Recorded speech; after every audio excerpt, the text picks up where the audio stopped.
preface this before I talk about Vandy that Vandy is one of the hardest places in the entire country in terms of, actually having a job there, because Vandy has so many different challenges too. When you talk about them academically, you could talk about them in the SEC, and also in terms of a location too. I mean, Tennessee is not exactly the hotbed of recruits. And not to mention, okay, if you go further down south, you're competing with the Georgias, the Alabamas, and the Floridas and the Texas of the world.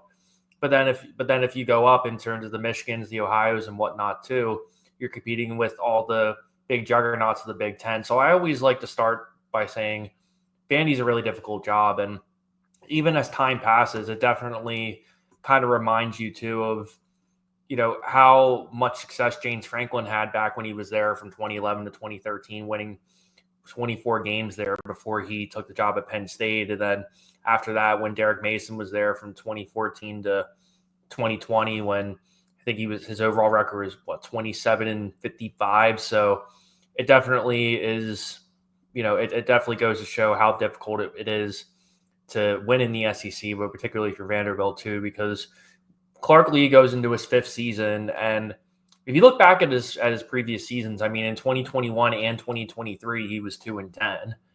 So I mean, there's definitely been an uphill battle, and I'm really glad they've been patient with him, because the one thing that you can say about Vanderbilt, which I am going to give them a lot of credit for, is they are starting to take the right turns in terms of investing in NIL, and I think that's pretty obvious when you see them investing in NIL. They're clearly investing in their coaching staff a lot more in terms of personnel. And, that I think that's a topic that you always kind of get into is, do you invest in NIL? Do you invest in facilities? Do you invest in the coaching staff? Because the one thing I will say about Clark Lea, and I think something that he doesn't get a lot of credit for, is he's a really sharp defensive mind, and somebody that I definitely think at this point in time, they definitely have the capability to win some football games this year. Now, do I think that Vanderbilt necessarily is the most talented team in the country? No, I wouldn't sit there and say that, but I mean, they definitely have a bunch of strong playmakers. And, if this offense gets clicking again, like it did last season, it could be another fun season to watch them, because when I watched, for example, their win over Virginia Tech last year, my first thought, jokingly, was like, oh, well, my original plan was going to go to Virginia Tech and Clemson. As soon as Virginia Tech lost, I was like, okay, well, that's not happening. But at the same time, too, they also did beat Georgia Tech, and they also beat Alabama, which is the first time they beat Alabama since 1984, and also their first winning season since James Franklin's last season. So it's been really a super fun ride, and I'm really definitely kind of fascinated to see where they go from here. But at the same time, too, I also want to mention that they did lose to a 3-9 Georgia State team, who their coach, was it Sean Elliott or Brian Elliott? Yeah, I think it's Sean Elliott, who ended up taking like a positions coach at like South Carolina or something, like back, like I think it was like February or March or something. So that was wild that they lost to them, but somehow beat number 1 Alabama. But in any event, looking at this Vanderbilt team, I think first and foremost, you have to be excited about Diego Pavia returning. He obviously had won that big legal battle over, what exactly eligibility means now. And now that junior college seasons don't count towards eligibility, that's going to be a big shit show that we're going to end up seeing more and more of. But in terms of Pavia, he threw for close to 2,300 yards, 20 touchdowns, and only 4 interceptions too.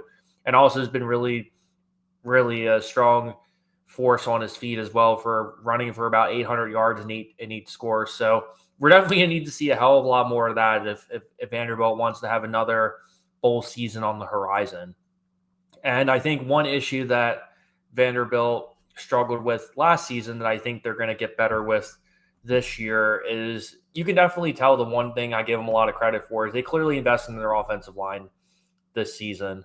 And yes, they are going to have 4 new starters. You do return Chase Mitchell, which obviously is nice that he's going to be playing at the guard position. You do get Eli Stowers, who ended up not going into the NFL draft, where he definitely absolutely could have. So I guess my big question for Vanderbilt And I guess the big question is, what do I think of a successful season? That's really the big question mark for me. Is one, who's Diego Pavia going to throw to?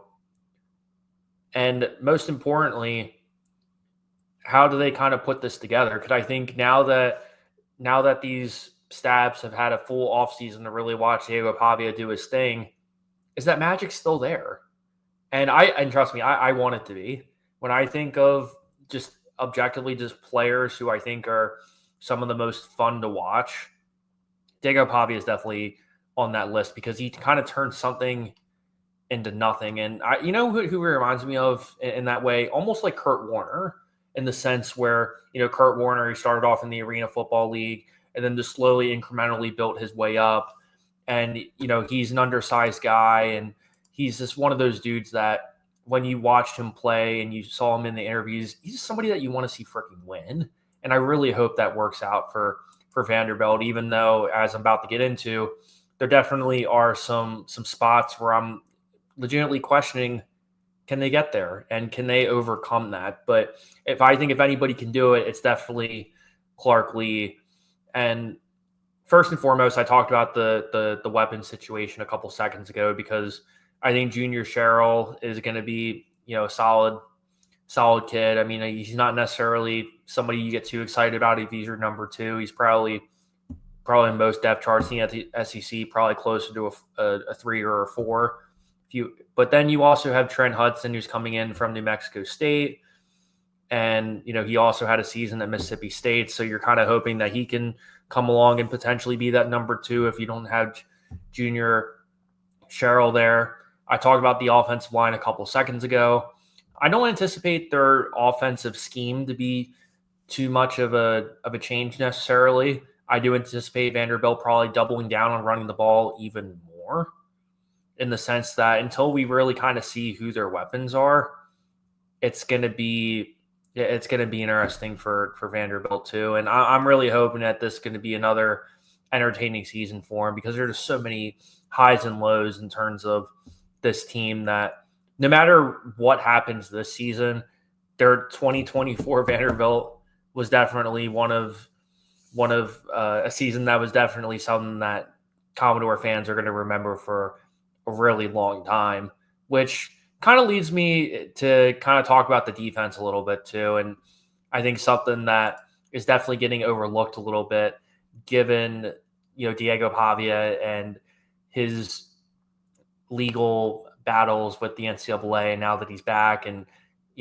he's such a polarizing figure in that way too, that the defensive part of Vanderbilt hasn't really been talked about as much. And I think first and foremost, I am really kind of honing in on Clark Lea taking a really, in my opinion, a really big risk and promoting Steve Gregory to defensive coordinator. And correct me if I'm wrong in the comments, but my understanding is that Steve Gregory is going to be calling plays. And the only time Steve Gregory's really ever called plays, besides prior to last season, is I don't think he really ever has. Now, do I think the scheme is going to change a whole lot?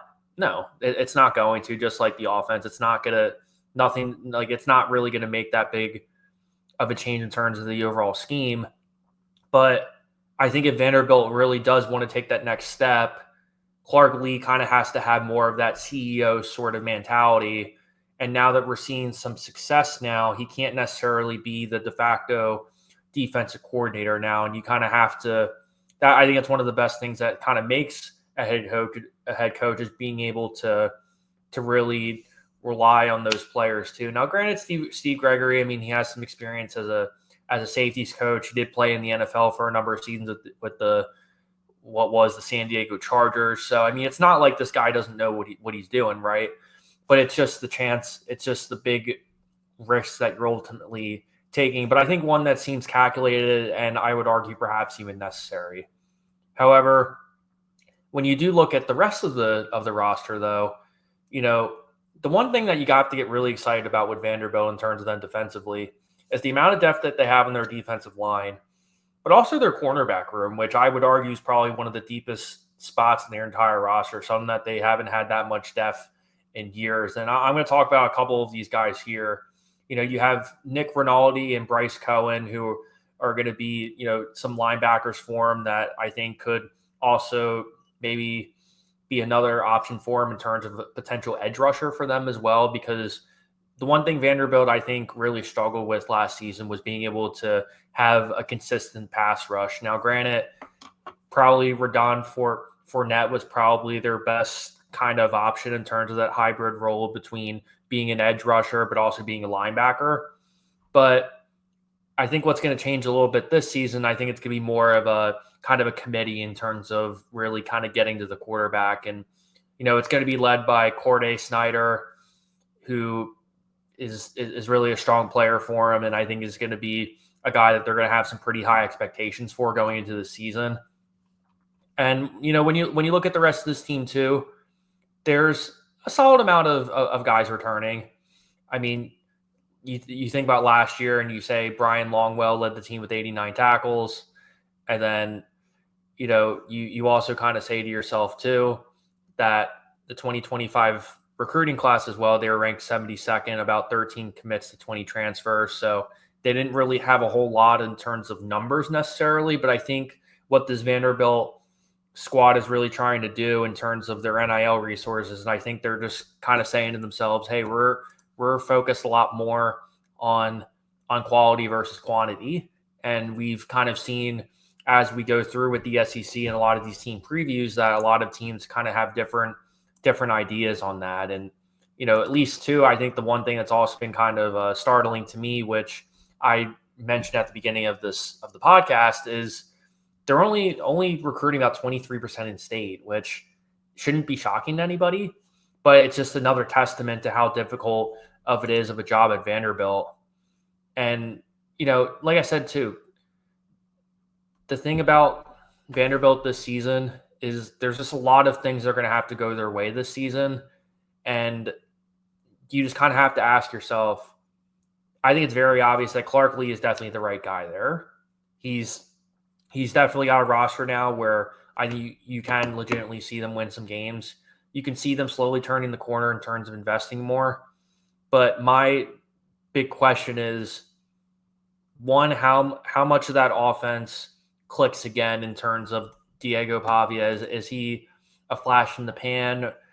Or, I guess what I'm trying to figure out is how much is their offense legitimately going to change versus how much is the SEC just going to be able to kind of figure out what they're doing? Because my concern is if Vanderbilt is primarily going to be more of a rushing team and you have, the Auburns of the world and you have the Alabamas of the world and the Georgias of the world who are all kind of coming after you in terms of, in terms of your season this year, because when I look at their schedule, I mean, you have to face South Carolina pretty early into the season. You do face Auburn on November 8th. And, you do face Texas as well and LSU. And what all those teams have in common is they have some pretty good edge rushers. And what I'm concerned about is that they could just get beat because a lot of these teams just have more athletic players in them. And that's just something that I think Vanderbilt's kind of have to hone in on. But the good news is they do have some pretty solid returning production.